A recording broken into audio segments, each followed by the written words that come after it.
इतिहास अपने आप को दोहराता है। ये बात उस समय सच साबित हुई जब सुप्रीम कोर्ट ने बीते दिन एक अहम फैसला सुनाते हुए तलाकशुदा मुस्लिम महिलाओं के गुजारा भत्ता लेने के हक की बात कही। कोर्ट ने कहा कि मुस्लिम महिलाएं भी सीआरपीसी की धारा 125 के तहत पति से गुजारा भत्ता पाने की हकदार है। जस्टिस बीवी नाग रत्ना और जस्टिस ऑगस्टिन जॉर्ज मसीह की बेंच ने ये फैसला सुनाया है। दोनों जजों ने फैसला तो अलग अलग सुनाया, लेकिन दोनों की राय एक ही थी। दोनों ने कहा कि तलाकशुदा मुस्लिम महिला भी गुजारा भत्ता पाने के लिए पति के खिलाफ सीआरपीसी की धारा 125 के तहत केस कर सकती है। सुप्रीम कोर्ट का ये फैसला ठीक वैसा ही है जैसा कि 23 अप्रैल 1985 में शाहबानो मामले में दिया गया था।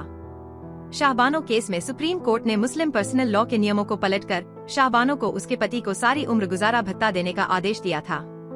मुस्लिम पर्सनल लॉ के अनुसार मुस्लिम पति तलाक के बाद इद्दत तक ही गुजारा भत्ता देता है। इद्दत का समय 3 महीने का होता है, यानी कि गुजारा भत्ता केवल 3 महीने तक ही मिलने का प्रावधान है। शाहबानो मामला एक ऐसा मामला था जिसने भारतीय राजनीति में भूचाल खड़ा कर दिया था और राजीव गांधी की सरकार को सुप्रीम कोर्ट का फैसला पलटना पड़ा था। आइए जानें, आखिर क्या है शाहबानो मामला और क्यों राजीव गांधी ने पलट दिया था फैसला।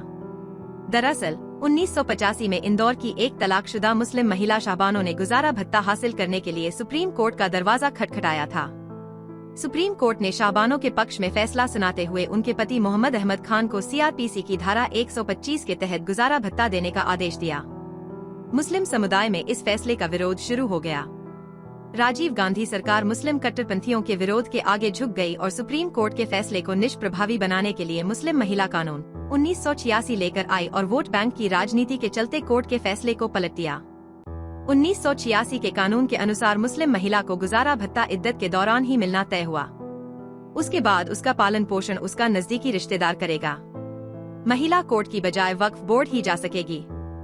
वक्फ बोर्ड मुस्लिम पर्सनल लॉ के हिसाब से ही फैसले लेता है। राजीव गांधी जो कानून लेकर आए थे उसने भारत में 2 कानून कायम किए थे, एक तो भारत का संविधान और दूसरा मुस्लिम पर्सनल लॉ। राजीव गांधी की इसी गलती की वजह से देश में यूनिफॉर्म सिविल कोड की मांग उठने लगी। देश के खुफिया विभाग ने राजीव गांधी को रिपोर्ट दी थी कि हिंदू राजीव गांधी के इस फैसले से काफी नाराज हैं। राजीव गांधी ने अपने चचेरे भाई अरुण नेहरू को बुलाया और उनसे इस मुद्दे पर सलाह मांगी। अरुण नेहरू ने राजीव गांधी को कहा कि ताला खुलवा दो।